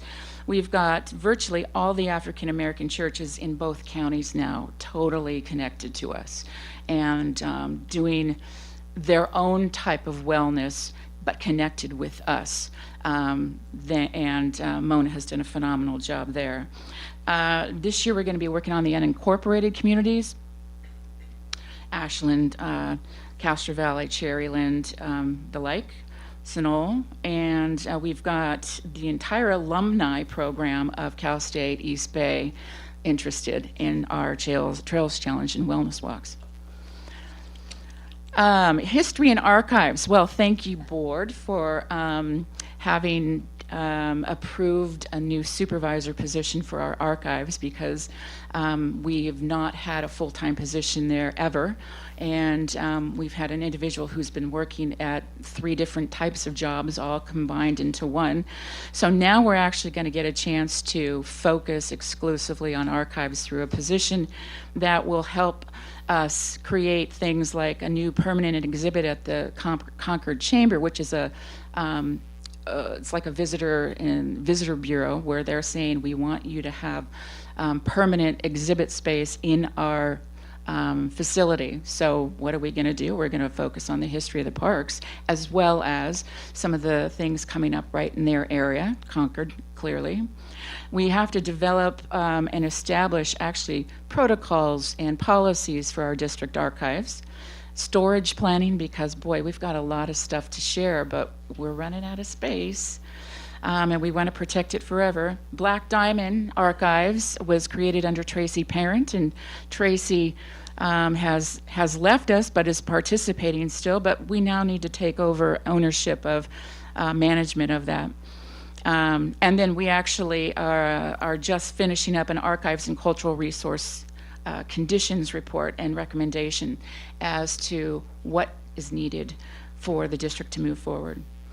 I want to show you a couple of exhibits that are coming online. This is the sneak preview I told you about earlier of Black Diamond Mines. This is not in the mine. This is actually in the shop that is constructing it. But on the right, that's actually a replica of a miner who might otherwise be on his back in the dark mining for coal. That's what it's going to look like, and it's going to be phenomenally exciting to dedicate in March, and I think it's going to be very positive. Some additional exhibits that are not quite in the production stage yet, but they're still moving forward, is the remodel of Del Val, and that should be starting fairly soon and concluding late fall. This is another replica. This is a replica of what, or an exhibit design of what the interpretive pavilion is going to look like at Shadow Cliffs. Very exciting about that, coming online later this year. This team is also working on Sunol's remodel of the Green Barn, which has been a 2-year project. The Environmental Education Center at Tilden, the wildlife exhibit there, and a Coyote Hills native basket exhibit that received a grant from the foundation. So when it rains, it pours with regard to exhibits, I must say. Sometimes we get one, but we just happen to have almost all of them for this year.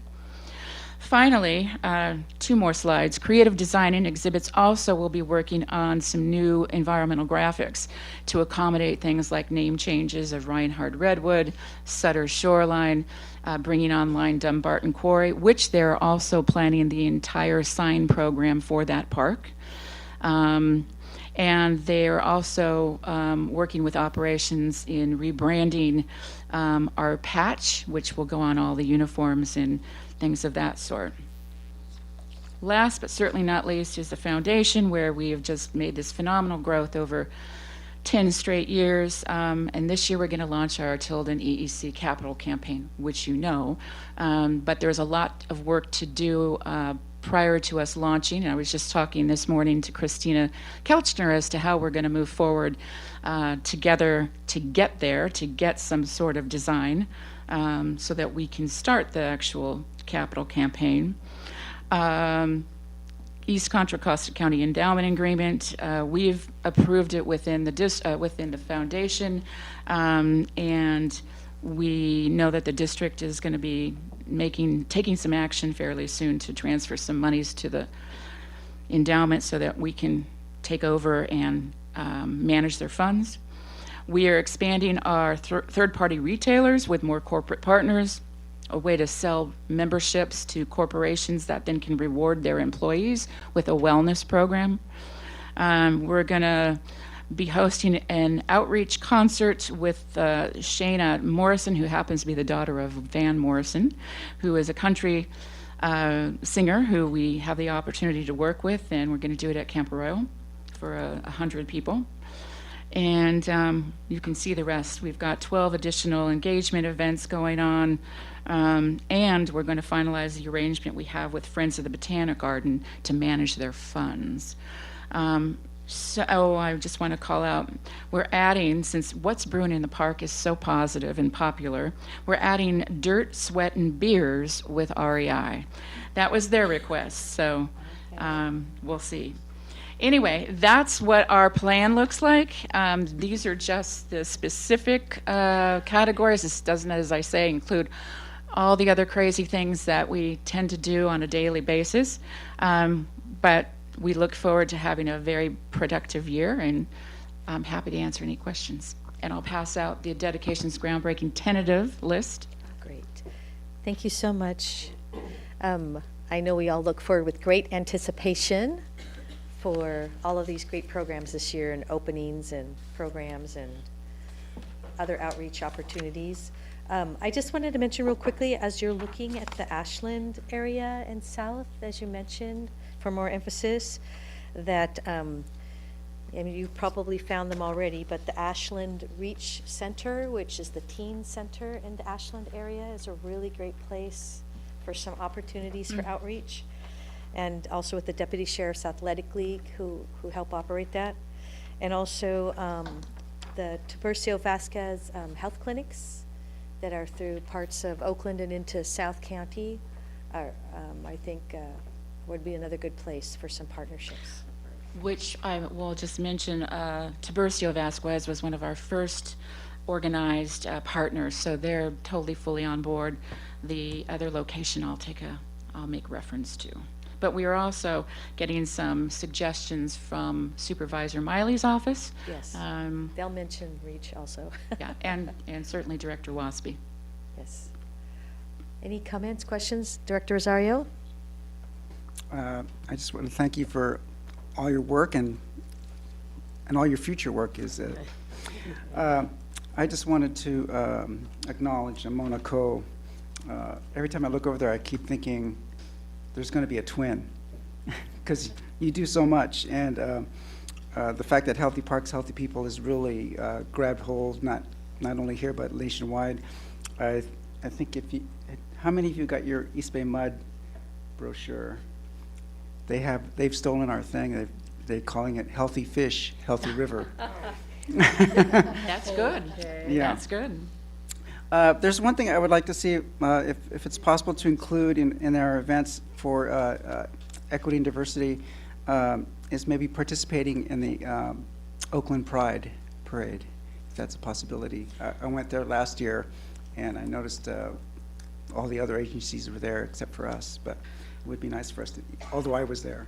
I believe we have that on our ambassador Great. list to do. Last year we didn't make it in early enough. Yeah. They got full, and so we didn't get a chance to participate. But it's on our list for this year. Great, thank you.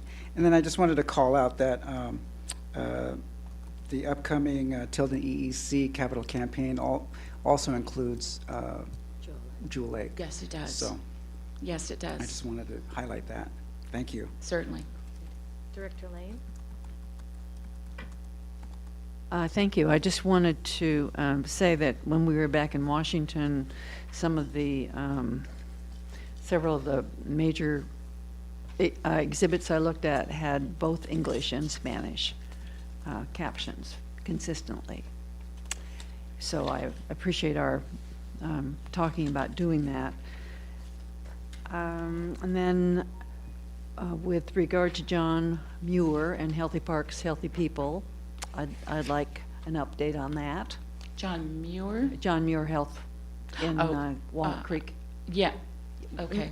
John. Not right sorry. now. I was That thinking- John Muir. That John. The hospital. The hospital John Muir. Everyone Yes. loves John Muir. You were thinking I was another thinking setting, another, weren't you? Yes. Yeah. Yes. Yeah. And then I appreciate having that major sign up for Radke Martinez. Yes. You know, they finally finished doing that main entry out of, I think it's Ferry. And we also have it on the brochures, but I would appreciate some advancement in some of the other signs that we have. In and around the park is what you're talking about? Getting around the park. Yeah, because others still say Martinez, well, like the Grange access. Okay. Now that's a pretty old sign, as I recall, and probably could stand to be replaced anyway. But and then was there some kind of a family event marking that, or did that? Well, it happen? Unfortunately, the city took so long in the construction of their entrance that the sign went in without a lot of fanfare and without any sort of event with the family. So the sign is in. I think that there is opportunity, since they have a bench that is right in front of the trail, that if the family so chooses to continue to do it, we can certainly accommodate that. But it was. I'm not thinking about a big event, but I think we need to have some recognition. Yeah. And so if you would Talk put to the that family again. on your list, thank you. And thank you for at least some tentative dates here. I'm not going to put them in ink. Please don't. But I think, as we all remember, we had this great presentation from Lisa Gorgian on projects that were going to be completed in 2020. And so I was kind of waiting with bated breath about kind of when. So very happy to see the Cole exhibit next month. What I'd like for all of the directors to do, if possible, is where we do have actual dates, I'd like for those first and foremost for you all to look into your calendars, make sure that works for you, and give me a shout if it, well, whether regardless. And then we're going to be working together with the project managers from construction on the other dates. Thank you. Thank you. Director Wieskamp. I hate to add anything to the list. Go but right I do ahead. know that we restored the fire truck, and that was purportedly to be in the rodeo parade. It'll be the hottest day of the year. But if it's possible, I'll put on my sombrero and go. Because I know everybody loves fire trucks. And I want to comment on, I don't know where she gets the energy, but I always look upon Mona as somebody that has a battery connection somewhere. And she keeps getting it restored over and over. And I think the battery connection is when she gets out there with the crowd and everybody has a good time. So thank you. Your walks are terrific. And she's a great she representative. keeps adding things. There's food, there's music, there's just so much going on. How can you resist going to them? Oh, I know you have help, but I still think you're right in the middle. Director Coffey? Carol, it's a really impressive program, and look toward the scope and depth of what you all are doing this year. It's mind-blowing, and I'm really impressed by it.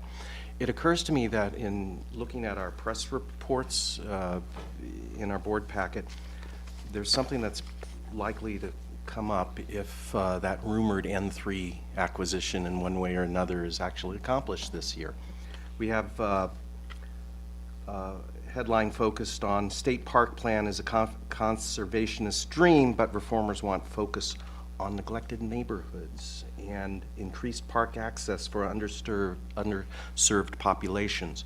So if that acquisition happens, we can expect more, probably rightfully so, of that emphasis in some of our environmental and community of color groups that react to that acquisition. And it occurs to me that we do an awfully good job at that on those topics and your various programs in terms of access, urban access, youth access.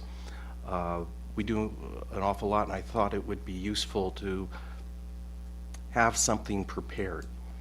In other words, that, yeah, the East Bay Regional Park District knows of the concern and knows of the need and addresses it. We could do a lot more, obviously, but to have that type of background available for if and when that acquisition comes up. That's a great idea, not just for that acquisition, but because there's so many communities of need, and interpretation does a phenomenal job reaching where they reach. I mean, tens of thousands, hundreds of thousands of people. So Ann and I, and Cass Bauman and I, and Mona Co. are coming together to develop something that we can first and foremost engage our own foundation diversity and inclusion committee, because they need to understand the depths of what we're doing. And I think it's a good idea to have a fact sheet or white paper or something of that sort. And certainly we need to put it on the website. Right now it's in scattered locations, but it would be really great for us to just have a pointed place to go. Thank you. And we look forward to seeing you, I think, at the, I'm not sure, but if you're going to the ambassador training, to be one of our trainers. We can always depend on the support of Director Coffey. That's always fun. Thank you. Any other questions? Thanks so much. Thank you very much. Okay.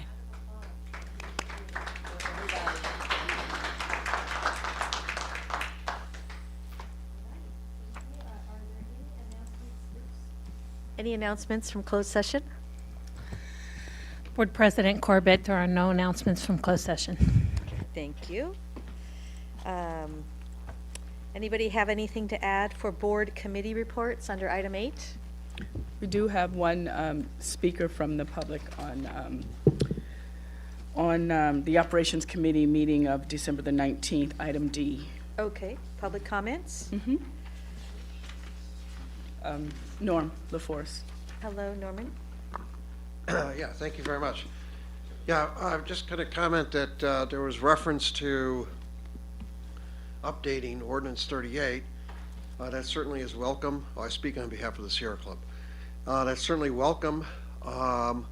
Remind the board that there are significant issues related to whether Ordinance 38 is currently being complied with with regard to the issue of designation and design of trails, single track trails and multi-track trails.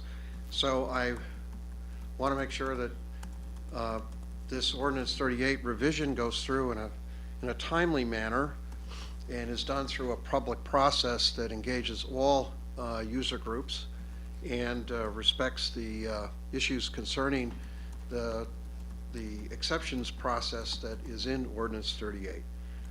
In addition to that, it looks like there has been taken to heart the issue that there needs to be a real thorough discussion and figuring out what to do with the e-bikes and e-scooters, since that is now exploding even more than one had anticipated earlier, and particularly in regard to the fact that this is going to be an issue for the senior citizen community.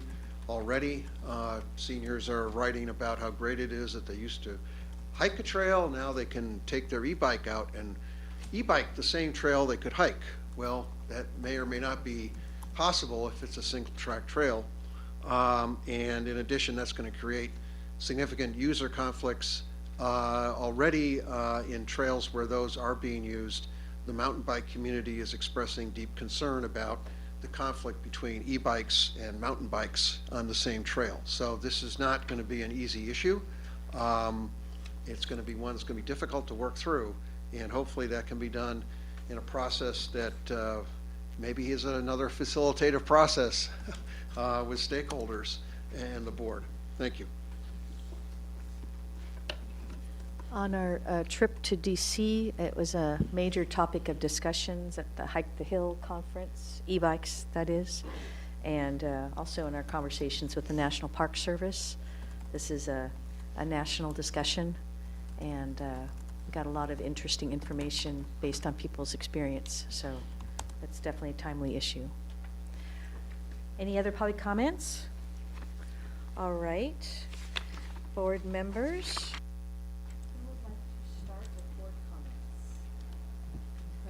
One issue on the general manager's communications. Yes. Regarding, yes, this is a letter in response to Alex Bullington from Antioch regarding litter on the trail and the what is that logo? Puncture vine. I think this is possibly an opportunity to encourage developing a volunteer program there, and not only picking up litter, but maybe encouraging volunteers to do some weeding. It's a great, I mean, I've certainly have experienced that with that in Redwood with the French broom and yellow star thistle. I think this could be an opportunity to engage the community there and,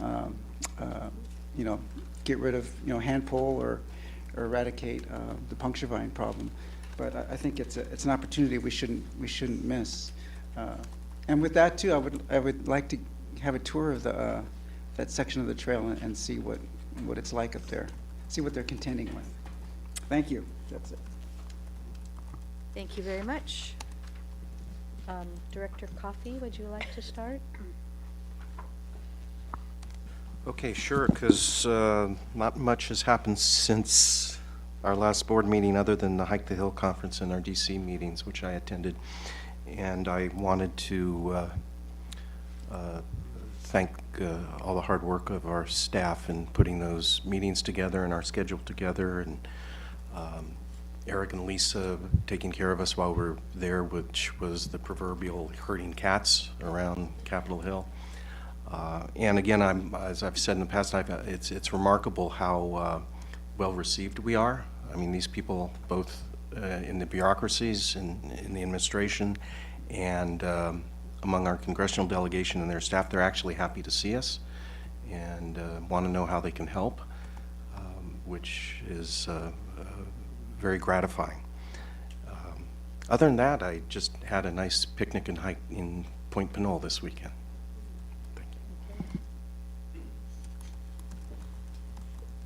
Director Wasby?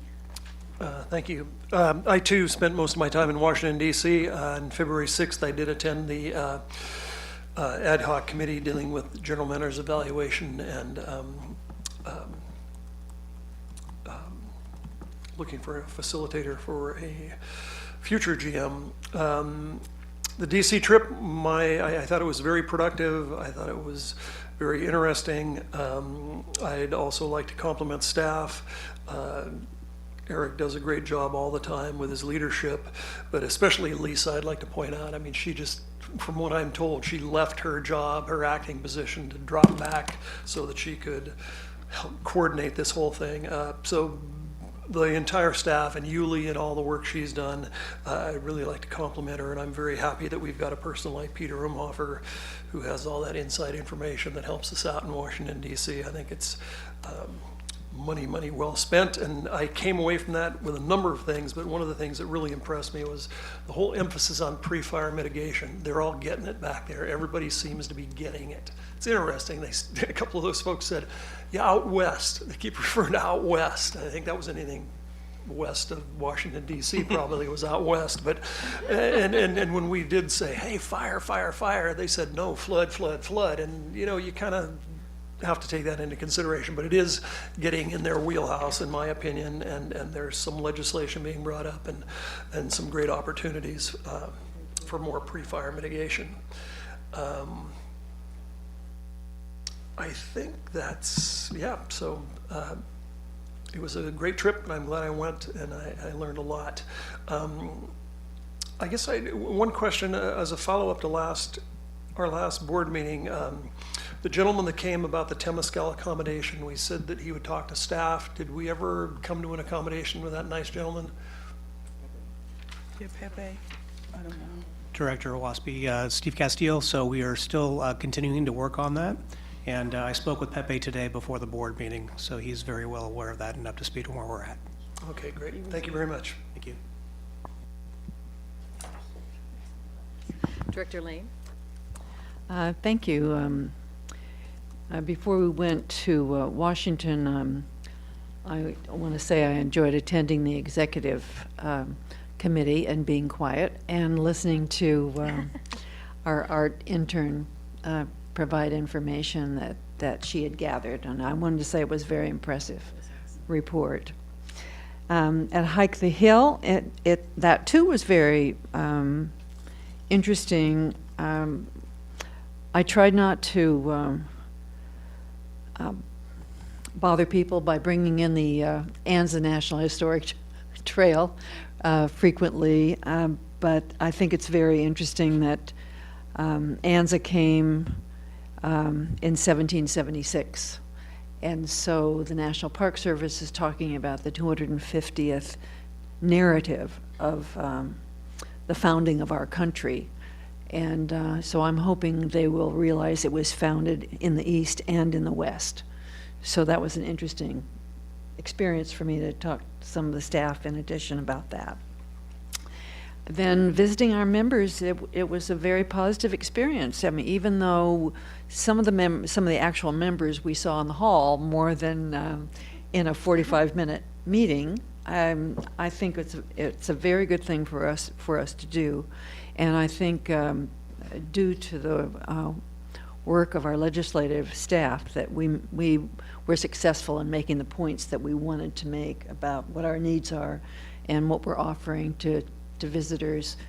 And with the National Park Service meetings, an acknowledgement that in a lot of ways the East Bay Parks are a portal for the public to learn about open space and trails and the significance of it, with many of them then having the opportunity to move on to the larger parks.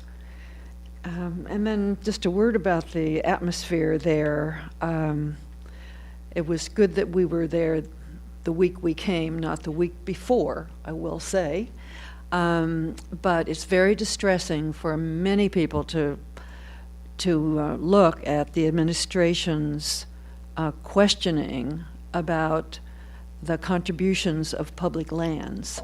And when you get reports from the Forest Service, from the Bureau of Land Management, and the National Park Service, and understand how actively the executive branch is working to diminish those, what is made available to the public in those services. And it can be very upsetting.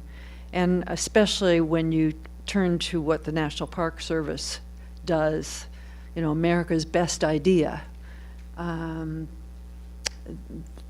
Decisions are being made that make it very, very difficult for them to provide parks to the public. And then finally, I want to say that I did get into parks some. Iron Horse Trail a couple of times. After many years, I went up and went north on the Iron Horse Trail from Monument, actually Concord and Monument area, and there are a whole lot of park users who are using that trail in somewhat in different ways. And in the area where Walnut Creek spreads out as a really, a large kind of flattish and at this point kind of dry area, there are quite a few homeless, directly in the creek. So it's an eye-opener for me to try and get on Iron Horse Trail in areas that I don't frequently go. And then finally, I just want to say that in Danville on the March 3rd, there will be a referendum vote on Measure Y, and Park District has some involvement in that because should people vote yes, it will mean an expansion of Sycamore Valley Regional Open Space Preserve. And this is property that we have looked at as possible part of the park for many, many years. So I am hoping that all goes uneventfully with that particular measure in our new primary election time. Thank you. Thank you. Director Eccles? Yeah, I also had the opportunity to participate in our visit to Washington, D.C., and I was very impressed with the quality of the meetings that we had there.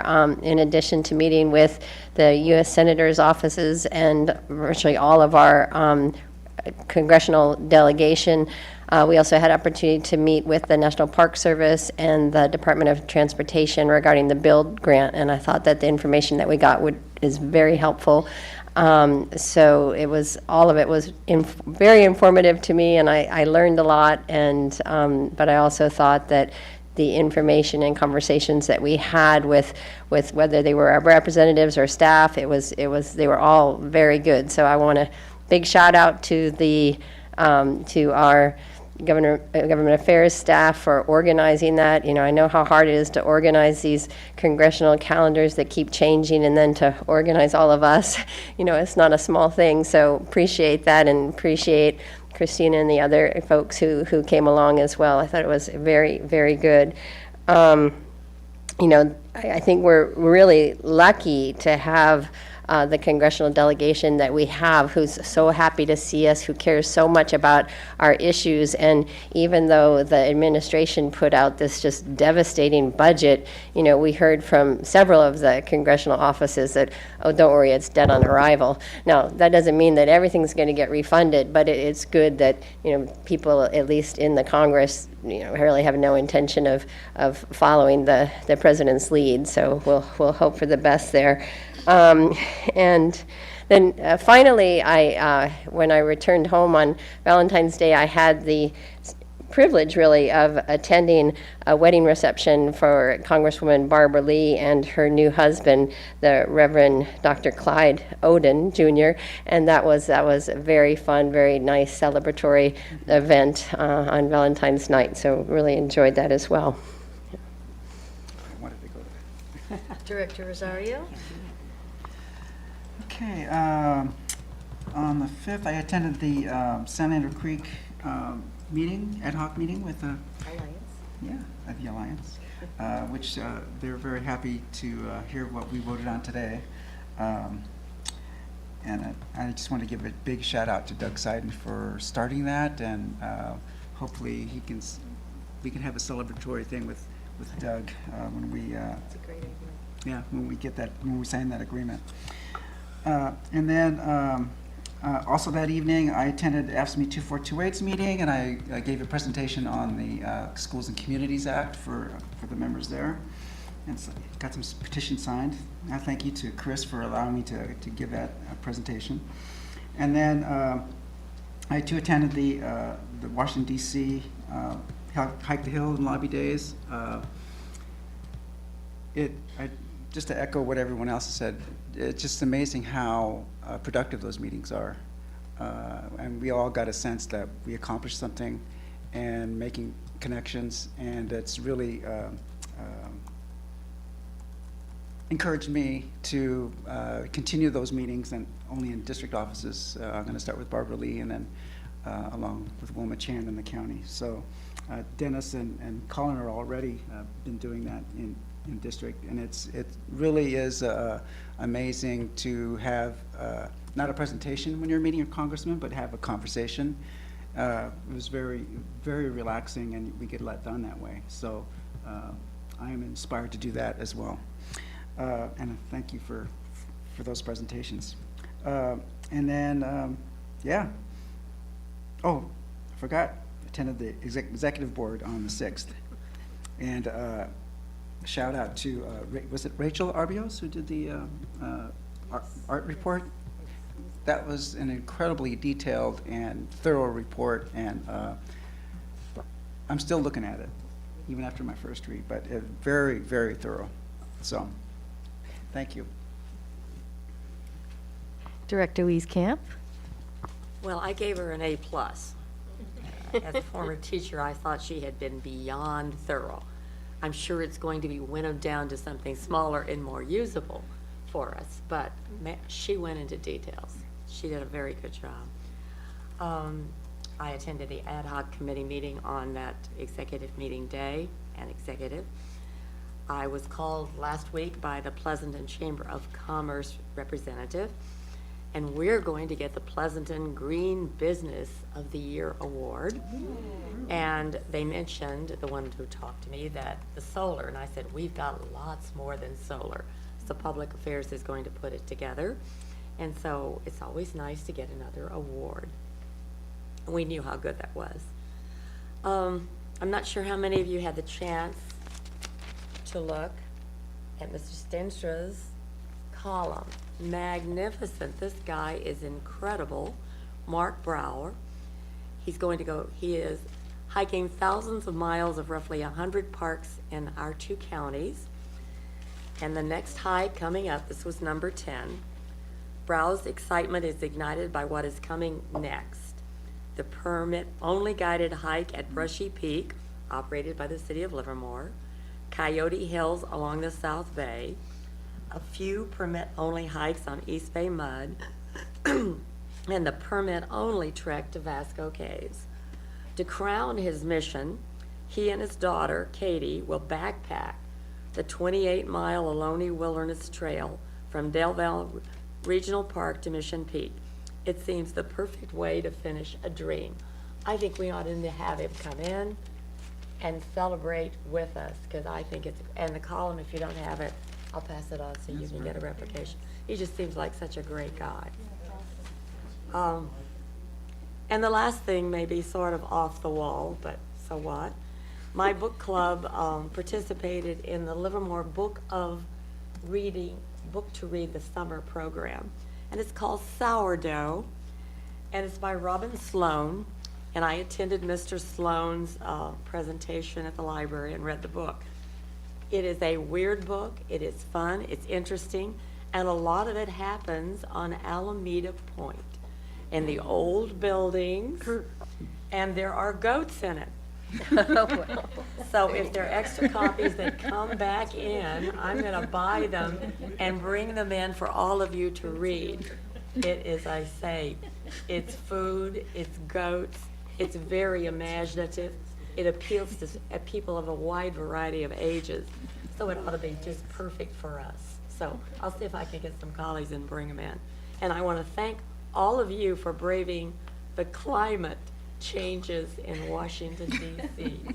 from snow and ice, rain. You were well prepared, I'm sure, other than I'm not sure our new board member may have picked up something, but congratulations on your hard work.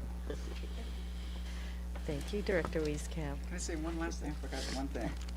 I just noticed in our letters that our finance department, once again, has won the Government Finance Officers Association Director. That award is amazing. So She's the best. yeah. They're the best. Congratulations to our finance department, Deborah Ocker. Thank you. And staff. Director Waspy. Yeah, I forgot something also. I always like these news articles in the back, and I'd direct your attention to page 116, where it says nearly half Americans don't go outside to recreate. There's a study by a reputable group that said that 50% of the people just don't go outdoors anymore. And it's worse for kids. Kids, their rate has declined 15% since 2015, based on all the things we all know about. And going away from one of the good things about this report is that 63% of Americans that do recreate do it within 10 miles of their home. So we have a big role here.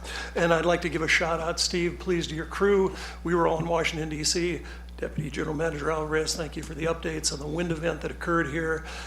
In my hikes, as soon as I got back, I did my hikes at Lake Chabot. There's evidence of trees, many trees that were down, crossing trails. They were all cut up, trails were clear. I know those guys work really hard when you have to buck up a big old tree and then chip it up and do the whole thing. And it didn't seem like it was just one tree. It seemed like a lot of trees. So thanks for the good job. Thank you. I attended on February 5th the Salinander Creek Alliance meeting. I want to especially thank AGM Jim O'Connor for attending that meeting to discuss the work on the trail. On the 5th, I attended a meeting with our Deputy GM and AGM Ocker to start planning our workshops. So please know that's well on its way. On the 6th, I attended the ad hoc meeting as well, and the executive committee. I was also quite impressed by the report on art in the parks, but I think the best part of the presentation was the statement that our intern had compared notes with all of her other friends who had had internships, and she said this was absolutely the best internship anybody had had. And I have to say, back at her, you know, what a great opportunity to get some excellent work done by a student who came in and helped us out with this great project. So internships work well. Let's see, what's next? I was also in DC from the 7th on. My thoughts from that week, first of all, thank you so much to Eric to Lisa, amazing leaders, moving us through all those meetings. And you, Lee, we know how many phone calls you made. So thank you for that too. Really appreciate all of your hard work. Thank you, Christina, for being with us there as well, making sure we had the right information and handouts at the right time when we were sometimes having those meetings in the hallway where we were balancing folders and bags and everything else. So thank you for that. I just think it's so remarkable that, our district is so well respected that every member of our congressional delegation meets with us in person. That's no small feat. And the fact that so many of them have such a personal relationship with our parks. We heard a lot of personal stories about hiking and running into constituents while running in some of our parks and such things.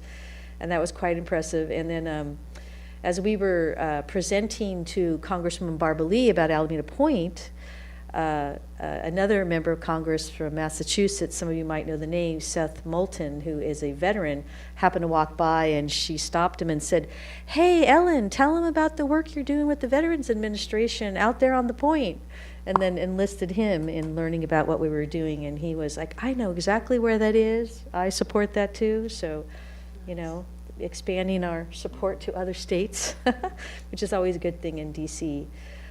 Also, just wanted to mention, it was just so nice to hear how engaged and interested the National Park Service is on our shared responsibility in telling the Naval Weapons Station story. Had a great personal conversation with one of the higher-ups in NPS about his excitement about the ability to go forward on that really important historic occasion and tell the story. And also good to hear from VA that they're getting very close and expect a groundbreaking on the columbarium in 2021. So we're getting close. So I just wanted to report that back. And also reflecting on Director Lane's comments, there's no doubt that there's some discouragement amongst these great public servants who are working hard on our behalf, but they seem to power through and, work with their constituents to get things done. So kudos to them. When I returned on the 16th Sunday, I did attend the Alameda County Democratic Central Committee's crab feed, but what's notable about that is I ran into Assemblymember Quirk, who was very gracious about having the opportunity to meet with us in Sacramento, was quite excited about what we had shared with him, and was asking me for more information because he wanted to make a budget request for us. So that's all really, really good. So with that, I think we can adjourn the meeting unless there's anything else anybody else would like to mention. The meeting is adjourned. Thank you all very much. Wow, 3:15, that's going to be a record. Director, so you got an email from Mike Vanden.